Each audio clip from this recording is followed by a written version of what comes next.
धक्कादायक बातमी। धारदार शस्त्रानं वार करून 10वीच्या विद्यार्थिनीची हत्या करण्यात आली। नागपूरच्या रेल्वे कॉलनी परिसरातली ही घटना आहे। शाळेपासून काही अंतरावर विद्यार्थिनीची हत्या करण्यात आली। आरोपी 17 वर्षीय अल्पवयीन असल्याची माहिती आहे। आरोपी पोलिसांच्या ताब्यात आहे। तर 10वीच्या विद्यार्थिनीची शाळेतून जात असताना ही हत्या करण्यात आलेली आहे। या संदर्भात अधिक माहिती घेऊयात आमचे प्रतिनिधी तेजस महातुरे यांच्याकडून। तेजस, धारदार शस्त्रानं वार करून या विद्यार्थिनीची हत्या करण्यात आली, काय नेमकं कारण? नक्कीच धक्कादायक घटना नागपुरातील अग्नी परिसरात घडली।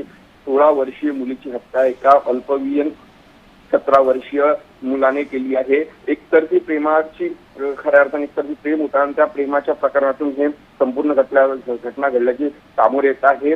अग्नी रेल्वे परिसरात जे शाळेपासून काही अंतरावर 16 वर्षीय मुलगी जी जात होती आणि त्या दरम्यान या 17 वर्षीय जो अल्पवयीन मुलगा आहे जे तो एकतर्फी प्रेम करत होता, त्यावेळेस तो आला तिच्यासोबत बोलण्यासोबत हुज्जत घातली की जेव्हा तिने बोलण्यास नकार दिला त्यावेळेस तिने तपासात मार करत तिला रक्ताच्या थारोवर तिथे पार पाडलं, हे केलं। त्यानंतर निश्चित तेजस, त्यामुळे एकंदरीतच आता या आरोपीवरती कशा पद्धतीने कारवाई होते हे पाहणं महत्त्वाचं ठरेल। तुर्तास धन्यवाद आपण दिलेल्या या माहितीसाठी।